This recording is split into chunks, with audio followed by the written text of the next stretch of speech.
times where you drive in where you feel like, okay, I have this thing won. Even going into this one, driving in, I was like, well, you know, I don't know if I got it won, but people are going to have to catch them to beat me.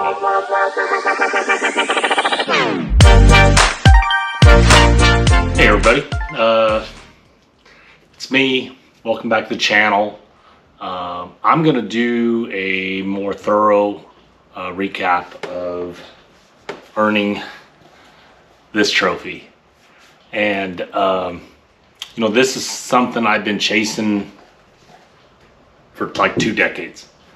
And I've had so many near misses, so many, what I say, failures. And there was just so many things that I could go back on that, you know, didn't go the way, you know, that one split second just didn't go the way that God intended for it to go. So, and then in this tournament, I could tell you over and over again how many little things and obstacles that were unexplainable that were just moved for this event.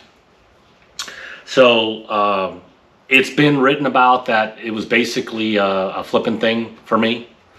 I started off the tournament, and you know, just to kind of backtrack, and I started off the tournament, I practiced for 3 days, and you know, I developed a little reaction bite with the swim bait, you know, and I thought that that was gonna play, and then I went from that to a swim bait, you know, and you know, it was really a simple swim bait, but you know, I was throwing basically a hollow belly swim bait on a weedless jig head, you know, 1/2 ounce. That's a Buckeye head.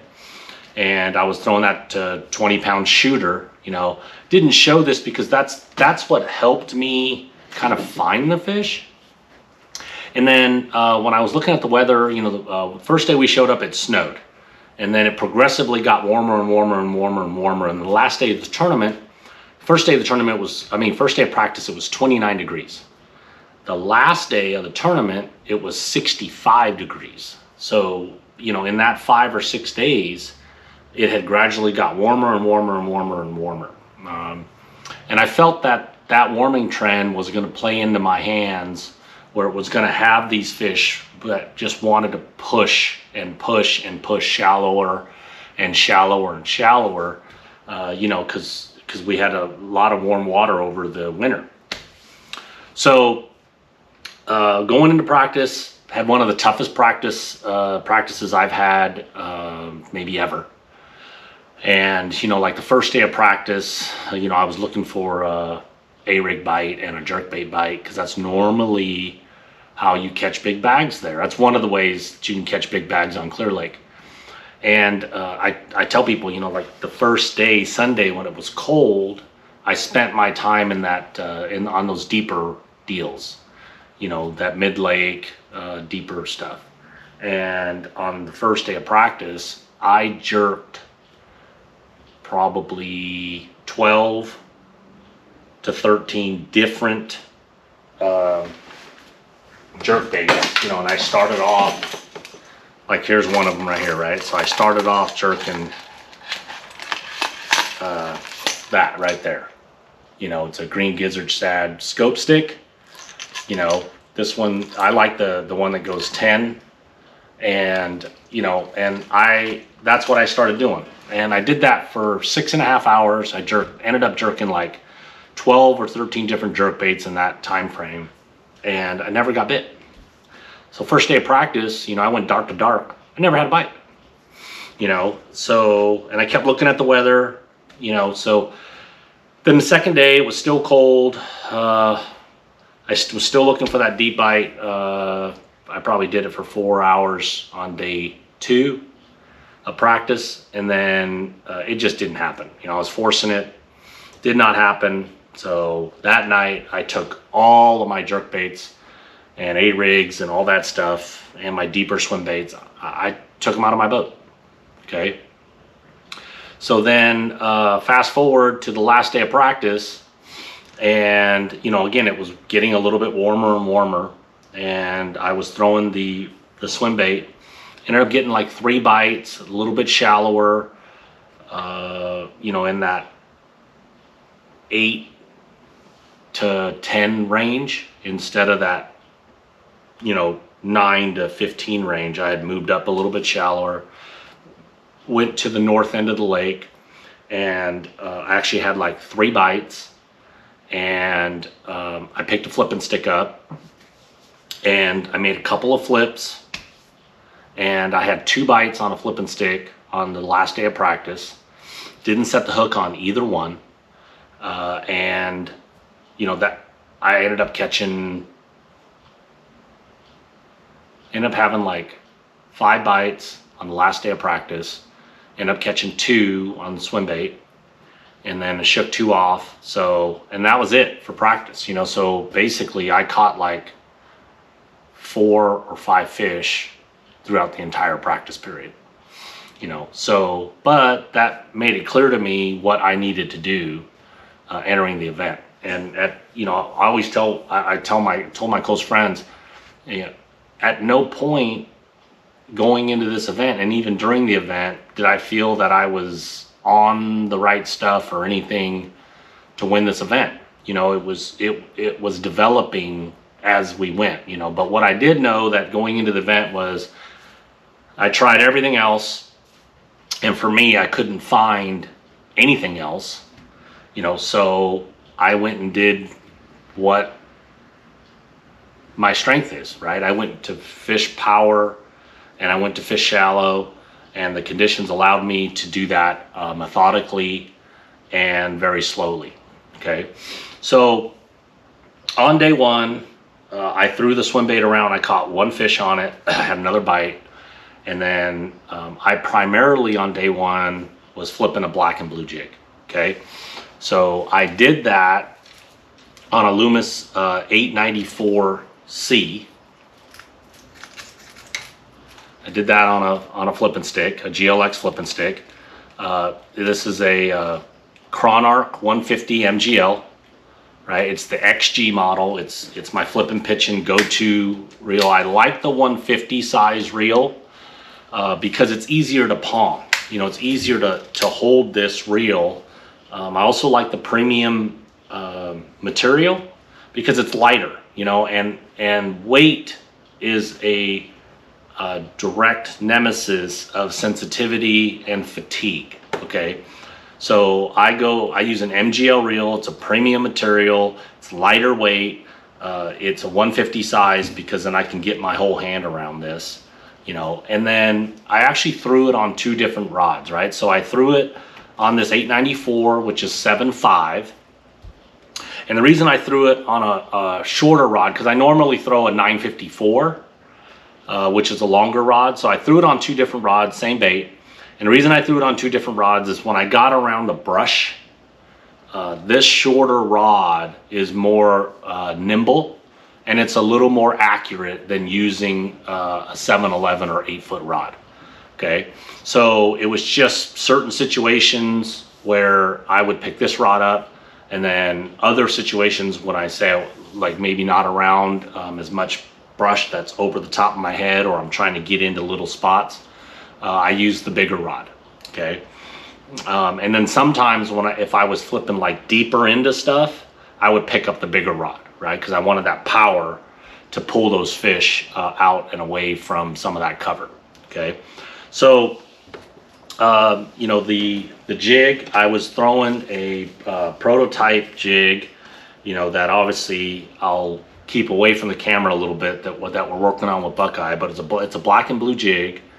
And if you notice, you know, I take a marker and I mark this line black. I know you can't see it, but I take a marker, I take a jumbo Mark-Slot marker, and I cut a slit in it. And basically what I do is, you know, I'll color this line back and forth. And the reason I do that is because I preach using a bright colored line, because anytime you're flipping, pitching, or punching, you have to be a line watcher, right? And I tell people that at the end of the day, if you are flipping, pitching, punching correctly, and you are focused and paying attention, at the end of the day, you should be mentally fatigued or mentally exhausted. Okay, so what I did was I was putting a big bite bait, Yo Mama, 3-inch Yo Mama that I actually modify.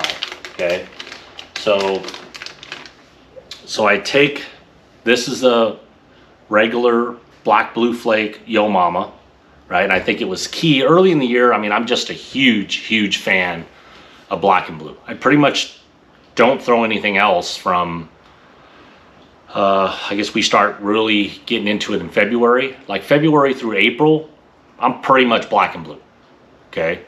Black blue purple, that kind of stuff. So I take this 3-inch Yo Mama, this is how it comes out of the package, okay?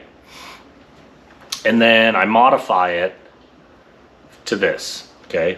So just to show you both. So what I do is, if you notice right here, there's a round toothpick that I poke into the top of this bait right here, okay? So, and then what I do is then I also nip the top of it off, and I'm gonna show you why. Okay, so I nip the top of that off, and then I create a bait that basically is modified with that toothpick in there, okay? The reason I put the toothpick in there is because it actually reinforces that plastic, so that way when you set the hook, it doesn't tear out as easily, okay? So that toothpick is basically used as a brace, okay? And then all you do is you take this jig, right? And then I just thread this on right behind there, and you see how much more robust it is, so it's not blowing out of there, okay? And then I like to separate the tails, right? So, you know, like there you have it, right? So black and blue jig, very simple. You know, it's a very efficient bait. I believe that if I was throwing a punch rig, which I love to throw, like, you know, let's say I had a 3/4 ounce punch rig on, or a 1 ounce punch rig on, I would 100% not have won this event, because you lose more of them on a punch rig as opposed to throwing a jig. You know, the exposed hook and everything else, that the way the fish were biting, how few bites I was getting. You know, I got 9, 11, and 7 bites on day 1, day 2, day 3 of the tournament. You know, and you know, I weighed 21 even on day 1. I weighed 29.12 with the 7.5 pounder on day 2, and then on championship day I weighed 31.10 with an 11. Okay, and like I said, the first day I threw the swim bait probably 40%, and then I flipped about 60%, and then on day 1 I flipped or pitched probably 90%, and on so the difference on day 2 is I felt that the reaction bite for me was going away, meaning it was worse and worse and worse as the days went on. So on day 2, I actually picked up I mean, this is something that I've thrown a brush hog a long time. This is actually a big bite creature bait, right? Which was modeled after the brush hog, and you know, but it's a big bite creature bait, and you know, I used to throw it a lot, and you know, really, I give credit to Alan Fong. You know, he loves throwing this bait everywhere early in the spring. You know, and he throws different colors and things like that. You know, like for me, you know, I basically, this time of year, I keep it pretty simple, right? So I'm either going to throw that green pumpkin, or I'm going to throw this is $10.99, right? And I like both. Okay. So the green pumpkin is a great all-around color when the water is a little bit, it's just a good fishy color. But when it's dark and like a little cloudy or muddy, I mean, it's hard to beat this darker color. You know, again, this is $10.99. You know, it's like a green pumpkin blue flake on the other side, and it's like a blue flake. You know, so I like throwing this when the watercolor is darker. Okay. And then when it clears a little bit, but it's still, you know, stained, I like throwing the green pumpkin. So on day 2, you know, I wasn't planning on doing it. I was thinking, okay, how am I going to catch some of these fish? So I started casting this rod around, you know, just casting. I was just throwing it basically Alan Fong style, you know. So on this rod, I'm using 22 shooter.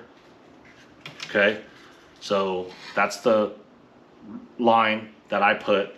You know, shooter is, you know, a lot of people use like FC in the Sunline line because it's fantastic line. Okay, the shooter line is what's seen as the highest quality fluorocarbon in the Sunline line.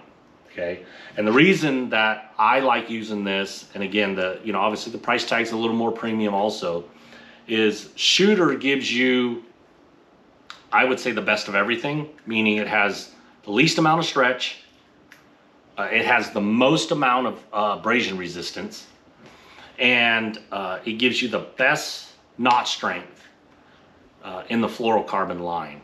Okay, but most importantly for me is I use shooter anytime that I'm throwing like big swim baits, or I'm doing what I call anything with the impact hook set, right? So anytime you have big swim bait and you're really leaning into them, really need to give them the gas, or if you're throwing a bait that you need to do kind of like snap hook sets and things like that, it's 100% worth the extra money, the less stretch, because once you hook one, you want to be able to pull it away from whatever you hook it from.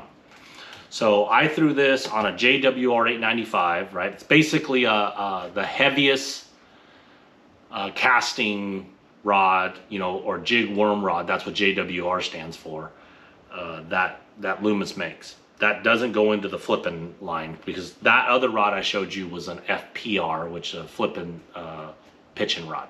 Okay, so and on all the rods, you know, all my rods, I like actually throwing. You know, I put this trigger happy comfort grip. See this little rubber grip? It really helps cushion my finger when I'm holding this rod. You know, so I'm always holding this rod like this. So that little extra bit of cushion is worth the couple of bucks. You know, I buy them retail, but you know, when you're holding this rod all day long, that little cushion there makes a humongous difference. Okay, so 22-pound shooter. And I basically tie this, I modify I use a Gamakatsu old school, just a round bend, super line hook, okay? And I was throwing this is a 1/2 ounce weight, I was throwing this on 1/2, and then I started off throwing it on 3/4, and it's just a traditional Texas rig, right? But I pitch it around, and what I do to the hook, I don't know if you could see that, but what I do to the hook is I actually take a paper clip, as you can see right here on the end. I take a paper clip and I cut down a like little barb. I put it on the hook, and then I take nylon and I wind this as a keeper. Okay, so I take it and I'll wind nylon on it, and I'll drop super glue in this, and it makes it really hard. And what that does is it helps from this bait, you know, pulling down past that barb. Okay, so it's just a little thing. I don't like it when this bait can ball up down here, because you know, you take a bait like this, you know, you set the hook and the front of this balls down into this hook point. Well, then what happens is all this plastic, this bulky plastic, fills up this hook point, and your hook point can't come through the plastic, and you'll lose fish because of it. Okay, so I basically modify that hook because I like just the regular straight shake offset round bend super line hook. This is a 4/0 hook, but none of them have this little keeper on it. You know, so I like having that keeper, and it lays pretty clean. You know, if you need to, you could bend it in a little bit, but it lays pretty clean. And you know, with this 4/0 hook, you just bury this and you see how straight that sits. Okay, so this is, you know, on day 2 I pitched this around, and you know, I ended up catching one of the fish that helped make up that 2912, you know. And then, you know, I noticed, I was starting to notice, because at the end of day one, I caught my biggest fish, which was a 6.25. I caught my biggest fish on the bank. I started off fishing off, and you know, a lot of the buckbrush or willows had grown off in that 9 to 10, 11 foot range. And that's where I started. That's where I felt that the fish were at. But as it got warmer and warmer, you know, they continued pushing shallower and shallower. And on the late on day one, when it kind of warmed up a little bit, I caught a 6.25, which was my biggest fish day one.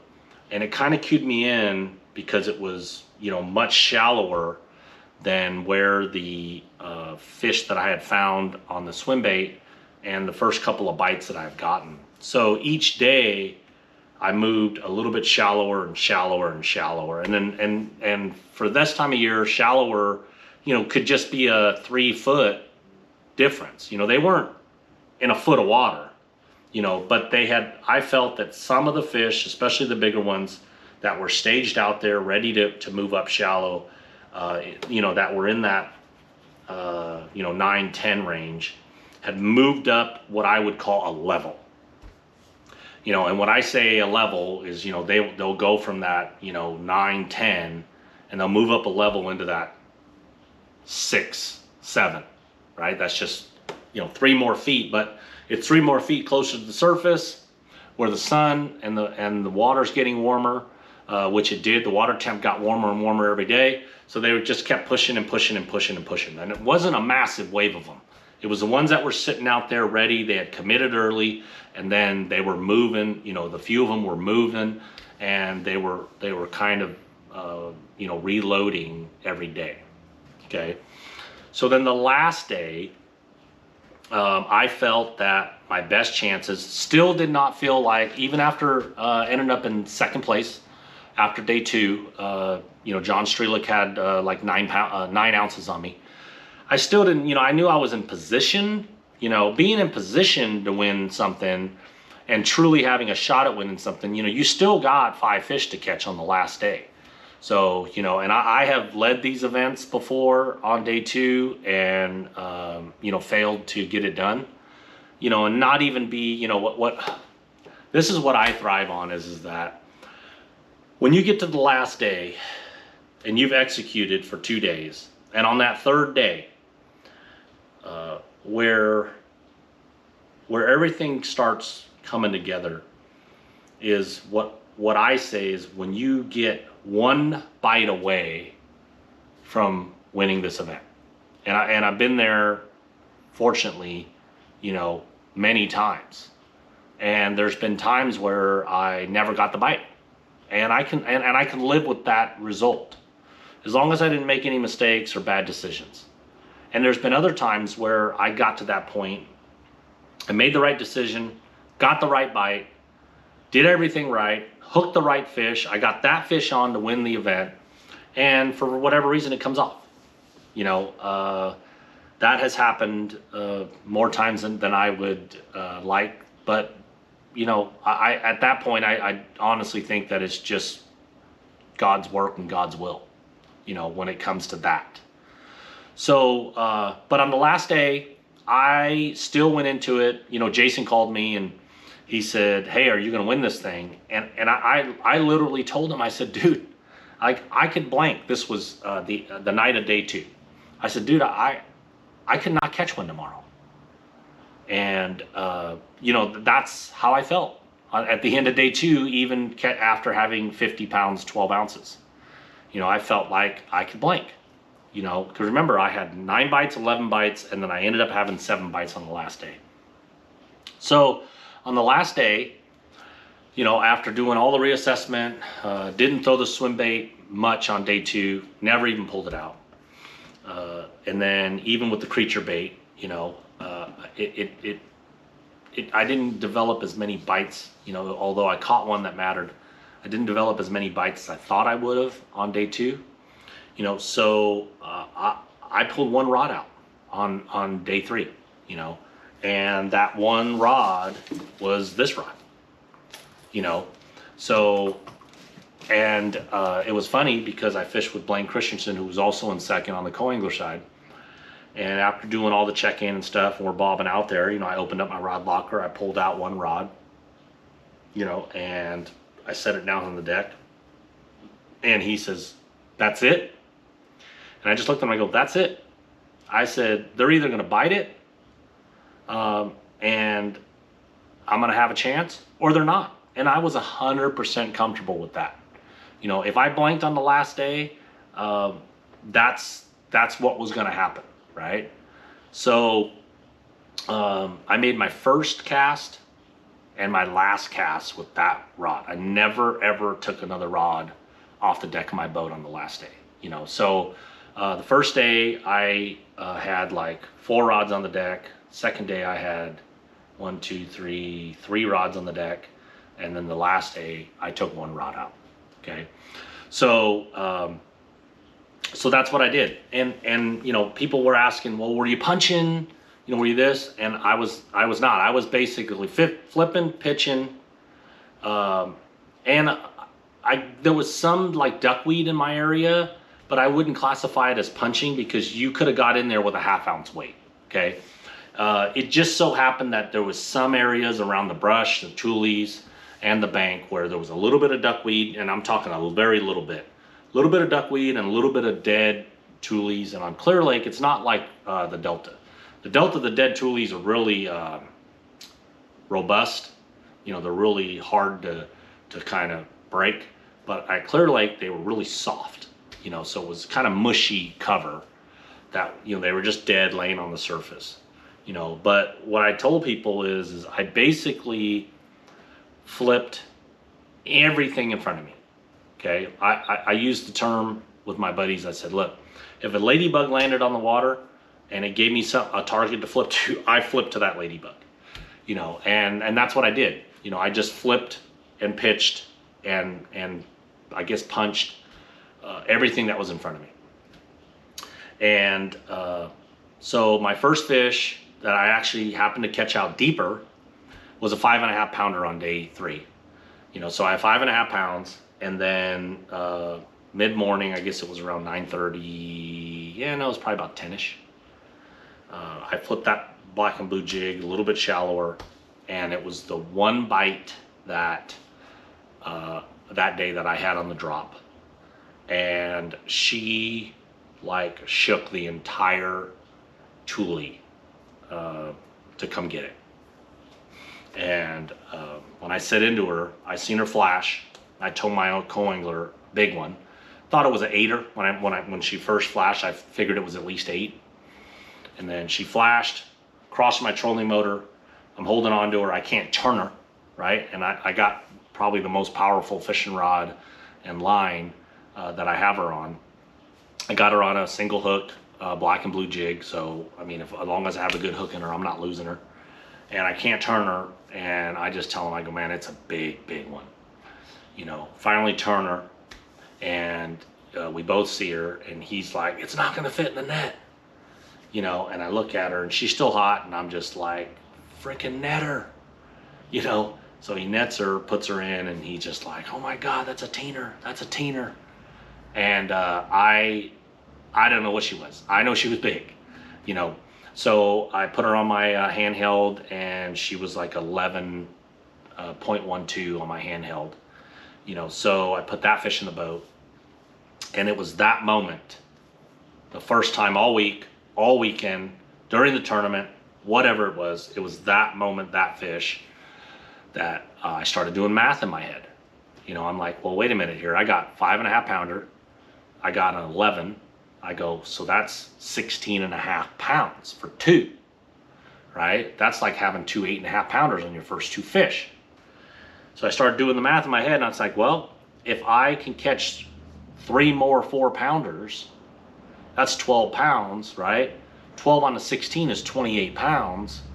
And I said, well, if I weigh 28 pounds today, I'm going to have a shot at winning this thing, right? But at Clear Lake, you never feel safe, right? Especially in March, right? Because somebody can go out there and literally catch a 30, 3 to 35 pound day, and you can have bigger days, but obviously it takes a what I would call a heroic or lifetime bag to catch that, right? You know, so it's not easy, you know, to catch a 35 pound sack, especially by yourself, and especially on the last day of the tournament. So that at that moment I felt like, okay, I can make a run at this, right? If I can generate 3 more bites and they're quality bites, I can make a run at this. So then my third fish was a 4 pounder. Okay, so now, you know, I have, you know, 20.5 pounds, and it didn't come. It came like maybe 30 minutes later. Okay, and then about 10 minutes after that, I catch a 543. Okay, so now I have, you know, basically 26 pounds for 4. Yeah, that's about right. I had like 26 pounds for 4. And at that point, I'm like, well, gosh, I mean, I have a shot to win with just 4 now, right? Because, you know, John would have to catch 26.5 to tie me. And then John Pearl would have to catch 27.5 to tie me. And then everybody else has got to catch more below that. So, you know, and it's still early, you know, it's like 10ish, you know. And then so I finally get to my position that I talked about earlier, where I'm 1 bite away from winning this major event. And you know, my focus goes to even higher level, if there is one. And my 5th fish ends up being almost a 580. You know, so I boat that fish, and, you know, now I basically have on my handheld scale, it says I have 31.5 pounds. So, you know, and I'm like, well, you know, I still didn't feel safe because it was Clearlake, but I knew that in order for people to beat me, that they were going to have to catch them. You know, so I ended up getting 2 more bites the rest of the day. But basically, I had caught my first 5 fish that I caught were the 5 fish I weighed in. And then I ended up getting 2 more bites, lost 1, and caught another one that was like, I think a 3.5 or something like that. I didn't even weigh it because it wasn't going to cull. And that was it, you know. So I drive in, and, you know, like I said, I've been fortunate. I've won events like this before, and there's been times where you drive in where you feel like, okay, I have this thing won. Even going into this one, driving in, I was like, well, you know, I don't know if I got it won, but people are going to have to catch them to beat me. That's how I felt, you know. And then in the end, you know, Joe Mariani ended up catching almost, he had 29 pounds. He moved from like 5th or 6th to 2nd. And I ended up overtaking John's 9 ounces, and I ended up winning by almost 6.5 pounds. And, you know, like I said, I just, I got something that I've been chasing a very long time. So that's my recap, and, you know, hopefully it wasn't too long, and, you know, you learned something from it. If you have any questions about the equipment, or what you know, anything, you know, how I was fishing or anything like that, leave some comments, and I will be sure to get back to with everybody. I appreciate all the comments and the energy and the love that everybody was giving me on social media and through text message. So thanks for listening, and thank you. Peace out.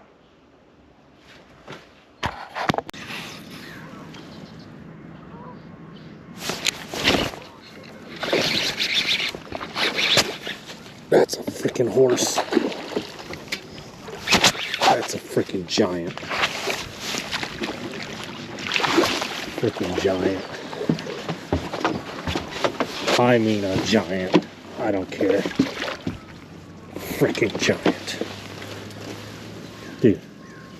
Freaking giant, dude. Look at that giant.